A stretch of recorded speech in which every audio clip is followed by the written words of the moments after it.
Bienvenue dans l'épisode numéro 6, dernier opus de l'année 2022, en compagnie de Thierry Paten et de Roger Mébro, les responsables du magazine du Comiso, pour développer les thèmes du mois. Le Comiso, comité d'histoire sociale de la Fédération CFTC Média Plus, vous propose un magazine bimestriel. Chaque épisode donnera la parole à un militant ancien responsable qui témoignera de son vécu. Alors, le personnage que nous allons présenter ce mois-ci, Thierry, en quelques mots. Bien, bonjour à tous d'abord. Et le personnage que nous présentons et que nous recevons aujourd'hui est Patrice Cabossel, qui est un retraité de notre fédération CFTC Média Plus, ancien salarié de la Poste, qui vit en Lorraine et qui est toujours formateur au sein de la CFTC et qui a vécu des belles aventures et des belles actions au sein de notre fédération, au sein de la section nationale de la Poste. Et je vais lui laisser la parole. Voilà, donc première question que je vais poser en visio à Patrice Cabossel. Patrice, quelle expérience avez-vous eue à travers les grandes réformes de la Poste, notamment la suppression des centres de tri au profit des PIC, qui sont des plateformes industrielles du traitement du courrier? Quelques mots. Alors, mon expérience a été d'être négociateur pour la CFTC en face de la Poste pour tous ces grands chantiers de réorganisation.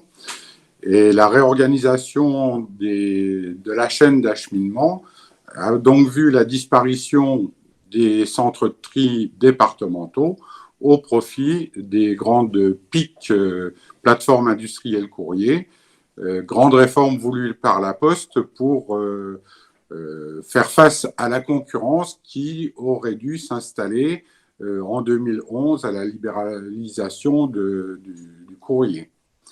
Donc cette réforme qui a coûté 3,4 milliards d'euros à la Poste avait pour but de faire du J+1 sur tout le territoire, donc distribuer le courrier en J+1 sur tout le territoire. On s'aperçoit aujourd'hui que ça a été des investissements hasardeux, puisque le courrier, le volume de courrier, le volume du trafic a nettement baissé. Et on a bien vu que la concurrence sur le courrier ne venait pas grignoter des parts de marché à la Poste. Donc cette grande réforme qui a coûté énormément à la Poste n'a pas eu véritablement de résultats sur le territoire. Parce qu'effectivement, ce n'est pas une opération qui est rentable aujourd'hui d'avoir des structures aussi énormes pour traiter un flux de trafic qui est nettement moindre. Chacun des collègues qui intervenaient en négociation avec la Poste travaillait dans son coin sur chacun des dossiers et on faisait les mises en commun de ce travail le soir dans les chambres d'hôtel. Deux grands chantiers qui ont impacté fortement la vie des postiers. Ça a été ce premier dossier CQC, Cap Qualité Courrier, où la Poste a investi 3,4 milliards pour recentraliser un petit peu le traitement industriel du courrier. Et le deuxième gros dossier sur lequel on a travaillé, c'était Facteurs d'avenir. Facteurs d'avenir qui injectait de nouveaux métiers dans la chaîne de distribution du courrier, avec les facteurs d'équipe et les facteurs qualité, qui permettaient aux facteurs d'avoir des perspectives de carrière, puisqu'ils pouvaient accéder à des classifications supérieures. Et sur le terrain, on s'est aperçu qu'au final, même si la CFTC était favorable à cette réorganisation des métiers de la Poste, que sur le terrain, les tâches qui leur incombaient avaient été dévoyés et ils étaient devenus ce qu'on appelle chez nous à la Poste des super rouleurs. Ça a été extrêmement compliqué parce que il nous fallait prendre des décisions qui étaient quelquefois contraires aux souhaits des facteurs. Merci Patrice. Donc Thierry, ce que nous explique Patrice Cabossel, c'est qu'en fait le monde a changé aujourd'hui. C'est dématérialisation, moins de courriers, les plateformes. Alors quelques mots à ce sujet, qu'est-ce que vous en pensez, vous ? Eh bien aujourd'hui, effectivement, comme l'a expliqué Patrice, cette réforme qui voulait distribuer le courrier à J+1 était configuré pour un volume très important. Les investissements n'ont pas servi à grand-chose du fait que la réduction significative des volumes à traiter, d'une part, et d'autre part d'une concurrence de plus en plus accrue par d'autres moyens de communication, que ce soit les mails, que ce soit les SMS, que ce soit tous les réseaux sociaux. Les factures, tout à l'heure on et en puis, parlait aussi. tout à fait, et les factures qui étaient envoyées, ou les bulletins de paye qui étaient envoyés par la Poste dans certains cas, aujourd'hui sont disponibles sur des coffres-forts numériques ou des espaces clients auprès des différents grands facturiers que sont je sais pas, Orange, EDF, GDF, les banques et autres. Donc aujourd'hui, on ne reçoit quasiment plus de courriers, d'où le constat de Patrice, qu'on aura l'occasion de développer dans une future émission, je pense, puisque d'autres évolutions sont en cours, mais nous y reviendrons sur ce sujet. Bon, d'accord. Bon. En gros, c'est envoyer un mail, ça génère des empreintes carbone. Oui, parce que ça fait marcher des serveurs derrière qui tournent l'électricité. Donc, merci Thierry. Alors, la question que je vais poser à Patrice, qui est en Lorraine. Patrice, vous êtes formateur donc, de métier que vous aviez. Pouvez-vous m'expliquer en quelques mots en quoi la formation est-elle nécessaire pour les militants de la CFTC ? Alors, la formation en CFTC, c'est très important pour la CFTC, la formation des militants et des nouveaux adhérents, de façon à leur donner des outils pour, lorsqu'ils vont en négociation avec la Poste, être armés, avoir plus d'éléments et pouvoir s'exprimer correctement. Parce que la politique de la CFTC, c'est avant tout de faire appel à des militants CFTC pour dispenser les formations CFTC, de façon à ce que ce ne soit pas spécialement de la formation théorique, mais qu'il y ait aussi l'apport des formateurs à travers leur expérience, que l'on puisse se donner des éléments factuels, des choses concrètes aux stagiaires. Je suis formateur, labellisé formateur confédéral CFTC, c'est-à-dire qu'on peut intervenir au niveau des gens de la Poste, mais également au niveau des gens de toute entreprise. Les modules se déroulent sur 3 jours. Voilà. 3 jours durant lesquels on fait de la formation théorique et puis on fait également de la formation pratique en mettant les gens en situation. C'est pour cette raison que la Confédération CFTC, l'Institut syndical de formation CFTC, mettent à jour ces modules de formation, créent de nouveaux modules pour répondre aux attentes des militants. Alors Roger, vous êtes dans la formation, d'après ce que j'ai pu comprendre, et vous avez eu quelques liens avec Patrice. Expliquez-moi. Effectivement, je suis responsable de formation et dans cette qualité, j'organise de la formation. J'ai fait donc appel à plusieurs reprises pour que Patrice intervienne et dispense des modules qu'il organise aussi bien aux retraités et bien entendu aux actifs, à Média Plus, où il intervient dans différents secteurs. Alors Thierry, vous, quelques mots à ce sujet, on a peut-être des avis divergents, peut-être moi. Eh bien, nous sommes d'abord, Patrice, qui est retraité, pourrait très bien profiter de ses jours de retraite, et il continue à aider la CFTC en tant que formateur. On le sollicite fréquemment, chaque année, à la Fédération Média Plus, et il répond présent. Nous en sommes très heureux, et nous le remercions. La formation est essentielle à la CFTC.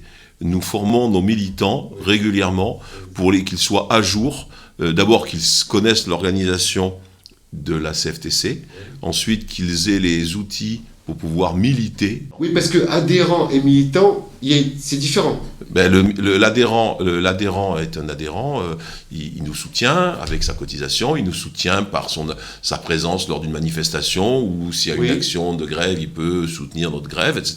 Pour acquérir les compétences indispensables pour pouvoir faire son travail de militant, d'une part, et d'autre part, être formé aux valeurs et aux façons de faire de la CFTC, de façon à délivrer le bon message. On ne devient pas militant. Quand on est militant CFTC, on n'est pas militant CGT.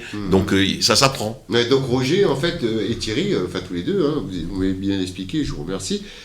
Ces modules de formation, Bon, c'est une mise à niveau, certes, mais c'est qu'en fait, tout le monde va parler à peu près le même langage. On est d'accord. Tout le monde va parler le même langage, mais selon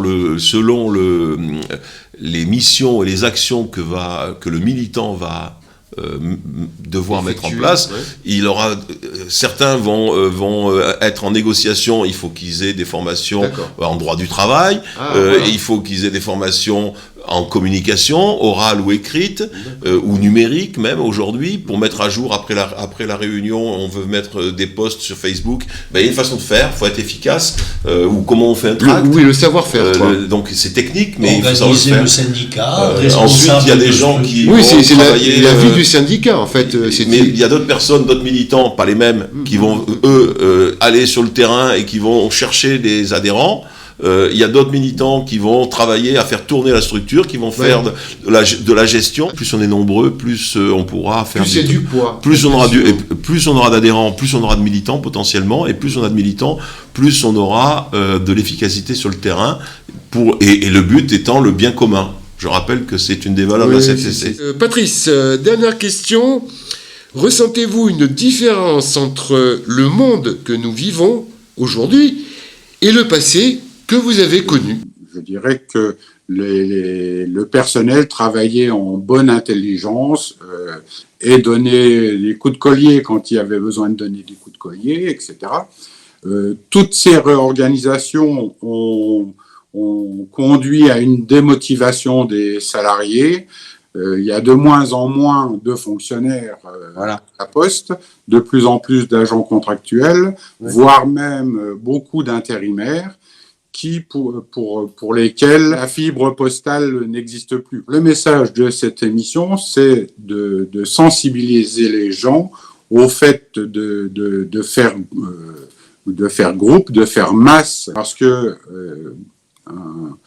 un mot qui m'avait été donné par une stagiaire, c'est que seul on va plus vite, mais qu'ensemble on va plus loin. Et si on n'est pas groupé, si on n'est pas solidaires les uns les autres, effectivement, il est difficile de peser sur les mauvais choix des entreprises. Notre confédération CFTC, par le biais de son président, essaie de faire en sorte, par le biais des nouvelles technologies, de sensibiliser, de toucher les jeunes publics pour les amener au syndicalisme et leur faire comprendre qu'il est nécessaire de s'unir pour défendre son travail. Si le monde a changé, alors, qu'en pensez-vous? Vous êtes d'accord avec ce que nous explique Patrice? Sa vision, dites-moi.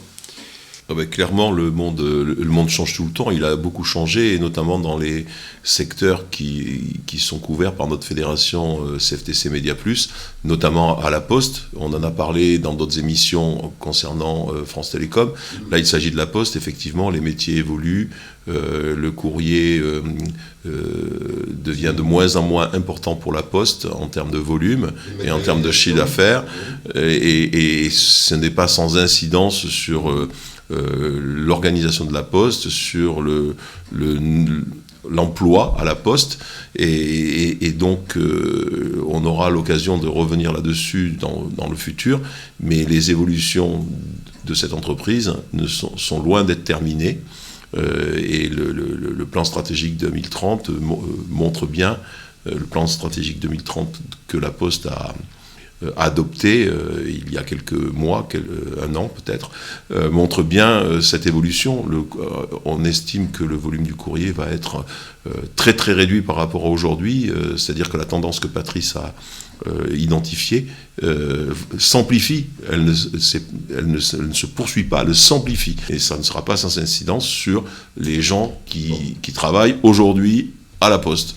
Mais je vous remercie, Roger. Oui, pour compléter, le cœur de métier, effectivement, de la Poste, c'était la lettre et le paquet.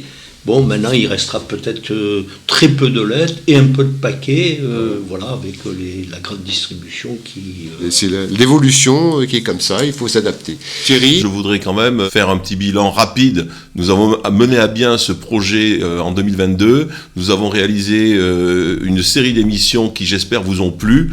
En tous les cas, nous, on a pris beaucoup de plaisir à les préparer et à les produire. Je pense que on est parti de rien, nous n'y connaissions rien, enfin en tous les cas Roger et moi, c'est pas notre métier et donc on a beaucoup appris, on a pris beaucoup de plaisir et on forme le projet de poursuivre ça en 2023. Bien, merci de nous avoir suivis pour donc ce dernier opus de l'année 2022. Très bien, merci à vous tous. À la suite pour un prochain épisode.